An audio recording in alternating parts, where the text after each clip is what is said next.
di Cina gitu. Oke, sebelum saya bertanya soal bisakah seperti itu diberlakukan di Indonesia, saya ingin ke Pak Sugeng terlebih dahulu. Pak Sugeng, ini kalau kemudian memang Presiden sudah tahu siapa yang dimaksud, tetapi kemudian tidak mampu untuk melakukan tindakan hukum yang tegas, apa kira-kira resikonya ketika narasi makar ini hanya berupa narasi, Pak Sugeng? Ya, artinya akuntabilitas dari pernyataannya kan lemah ya. Kalau akuntabilitas dari pernyataan lemah itu bukan bagian dari satu pelanggaran, hanya mau menunjukkan lemahnya kinerja, itu satu ya. Kalau lemahnya kinerja itu ujiannya ya 5 tahun lagi, tidak dipilih gitu aja ya. Nah, yang kedua tadi antara makar dan mafia tadi sudah dijelaskan secara mendalam oleh Mas Kiki ya. Kalau makar ini sebetulnya beda dengan mafia ya. Presiden menggunakan makar. Makar ini dalam prakteknya terkait dengan bagian dari penyelenggara pemerintahan biasanya ya. Apalagi makar itu upaya untuk menggulingkan pemerintahan selalu dengan adanya kekuatan senjata. Ya, selalu dengan adanya kekuatan senjata. Dan kekuatan senjata yang legal itu ya adalah di keberadaannya sah oleh negara ya, jadi dia pasti bagian daripada sana. Nah, kalau mau dikatakan begitu, saya makanya Pak Presiden harus menyampaikan ini akuntabilitasnya seperti apa. Kalau dikaitkan dengan mafia ya, mafia itu adalah organisasi di luar negara ya, organisasi di luar penyelenggara negara yang melakukan kejahatan, gampang itu ditindaknya. Tetapi kalau mafia ini kemudian membiayai bagian daripada penyelenggara negara, nah ini berarti dikaitkan dua-duanya. Presiden juga harus menjelaskan supaya tidak hanya menjadi satu omon-omon yang dipertanyakan akuntabilitasnya gitu loh ya. Seperti tadi, kalau kondisinya sih makar belum lah, karena polisi berhasil mengatasi ini ya. Pelumpuhan simbol-simbol pemerintahan sipil bisa diatasi ya. Kemarin memang ada narasi menunjukkan lemahnya polisi. Tapi ketika Presiden memberikan lampu hijau untuk mengambil tindakan tegas, polisi telah menunjukkan kompetensinya nih ya. Hari ini yang katanya akan terjadi satu keadaan chaos bisa dikendalikan ya. Hari ini bisa dikendalikan, masih berupa ya upaya-upaya sporadis saja yang seperti biasa, lempar-lemparan batu biasa saja itu. Itu bisa diatasi ya. Jadi saya rasa ke depan ini semakin akan tensinya menurun. Jadi apa yang disebut makar itu menurut saya tidak terjadi ya. Yang sekarang harus ditindak adalah mafianya ya. Seret ke pengadilan, karena banyak yang memang kecewa sih kalau saya lihat dari praktek penyelenggaraan sikap-sikap Presiden ya. Banyak pengusaha yang lari ya keluar karena diambil tuh kebun-kebunnya, diserahkan kepada institusi korporat negara, apakah bisa diurus apa tidak ya.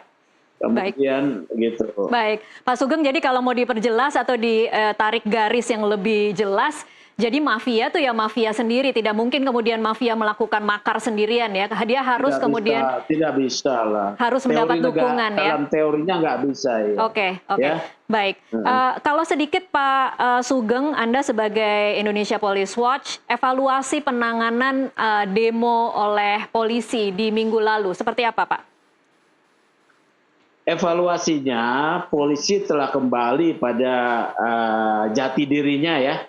Setelah ada keraguan di proses tanggal 25 sampai hari Sabtu ya, itu ada keraguan, sekarang sudah kembali kepada kemampuannya yang utuh ya untuk menghadapi itu. Karena ada ketentuan-ketentuan yang bisa digunakan secara legal tadi, yaitu tentang perkap penggunaan kekuatan dalam tugas kepolisian. Termasuk penggunaan senjata ya, apakah peluru karet atau peluru tajam apabila dibutuhkan, tapi kalau sekarang menurut saya tidak peluru tajam ya. Tapi juga sebelum itu digunakan ternyata juga sudah teratasi nih di beberapa daerah, saya lagi pantau di beberapa daerah teratasi. Jadi ini sebagai rakyat biasa aja ya. Begitu. Oke, jadi pasca penabrakan yang kemudian menimbulkan korban Afan Kurniawan, menurut Anda proses hukum dari 7 orang yang berada di dalam rantis itu sudah cukup memuaskan publikkah, atau dari mata publik sebenarnya kepolisian masih harus terus membuktikan bahwa mereka bisa berlaku adil terhadap anggotanya sendiri yang kemudian melakukan penabrakan yang berakibat kematian? Bukan hanya kasus Afan, beberapa tindak kekerasan lain juga tetap harus didalami. Apakah itu bisa dipertanggungjawabkan atau harus masuk dalam satu proses etik dan pidana?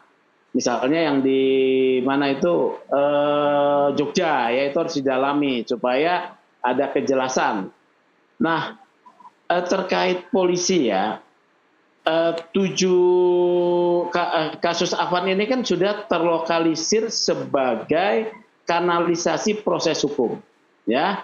Jadi mekanisme kanalisasi proses hukum ini menjadi sangat penting supaya bisa meredakan situasi dan mempertanggungjawabkan perbuatan. Yang kedua, kalau menurut saya ini karena itu pelanggaran berat bagi 2 orang, yaitu sopir dan sebelahnya itu kompol ya. Iya. Ini PTDH ya, PTDH, karena institusi politik juga terkait dengan anggotanya sudah istilahnya menonaktifkan, walaupun saya ragu akan dipecat ya. Iya.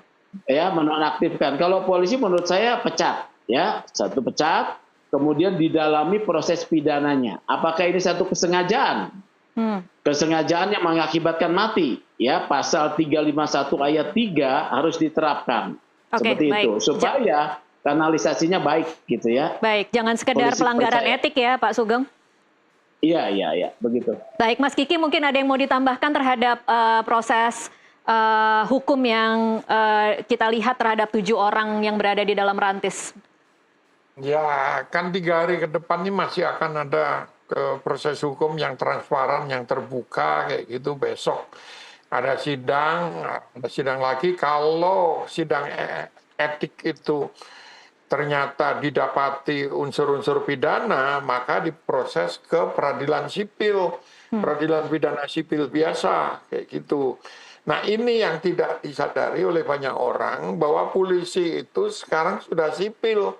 Artinya apa? Kalau dia melakukan kesalahan yang mengakibatkan terbunuhnya, matinya seseorang itu, proses pidananya pidana sipil, dan semua yang lain, kasus korupsi segala macam, kalau didapati ya diproses dengan hukum sipil. Baik. Ini yang privilege-nya diambil tentara, tapi mereka masih belum mau diproses dengan hukum sipil. Kalau masa pelanggaran lalu lintas harus hukum militer, kan tidak gitu. Ini contoh aja. Baik, terakhir Mas Kiki dan juga Pak Sugeng, satu pertanyaan, bagaimana menenangkan atau pemerintah harus menenangkan masyarakat yang mungkin di hari-hari belakangan ini dan mungkin 1 minggu ke depan dilanda kekhawatiran, ada juga yang mengalami trauma karena membangkitkan memori 98, apa yang harus dilakukan pemerintah dan polisi untuk bisa menghadirkan keamanan? Mas Kiki dulu. Ada jangka pendek, jangka menengah, dan jangka panjang. Kalau jangka panjang sulit, misalnya menurunkan pajak, menurunkan biaya pendidikan segala macam, itu nggak bisa serta-merta. Itu butuh perencanaan, butuh yang lain-lain. Yang bisa segera dilakukan adalah untuk meredakan kemarahan publik nih, tapi tidak menyelesaikan masalah, yaitu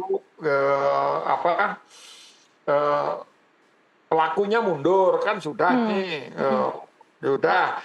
Kalau sudah mundur pasti publik minta anggota DPR yang sudah mundur itu terus ngapain? Jangan-jangan mundur tidur di rumah, minggu depan jadi anggota DPR lagi, bikin ulah lagi seperti ini gitu. Itu satu. Lalu yang cepat-cepat bisa dilakukan, banyak hal yang bisa segera bisa dilakukan, itu yang bisa cepat. Tapi untuk perbaikan ekonomi itu nggak bisa dengan cepat. Artinya apa? Keresahan masih ada, masih memuncak, dan masih ada demo-demo lagi gitu, sehingga kalau asumsinya adalah kalau ini sudah dihukum maka akan turun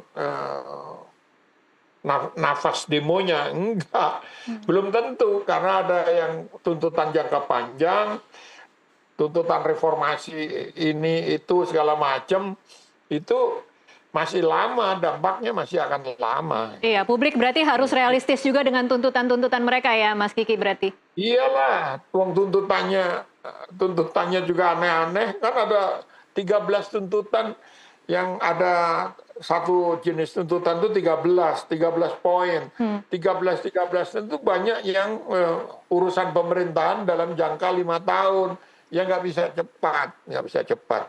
Oke, baik. Pak Sugeng, mungkin kira-kira apa yang kalau dari sisi polisi harus dilakukan untuk menghadirkan rasa aman dan rasa tenang untuk masyarakat yang saat ini mungkin khawatir dan trauma? Sudah dilakukan ya, itu respon cepat ketika Afan ditabrak ya. Malam itu juga kan Kapolri dan Kapolda langsung melakukan pendekatan personal ya pada keluarganya Afan, kemudian minta maaf ya, walaupun tetap diserang ya, minta maaf. Kemudian ada proses hukum juga malam itu ya, itu menurut saya satu langkah yang tepat ya. Dan kepada korban-korban lain juga harus dilakukan hal yang sama pada setiap wilayah. Pimpinan setempat, Kapoldanya harus responsif untuk mendatangi rumah-rumah korban gitu, ya itu yang terdekat gitu. Kemudian kedua, penggalangan kepada para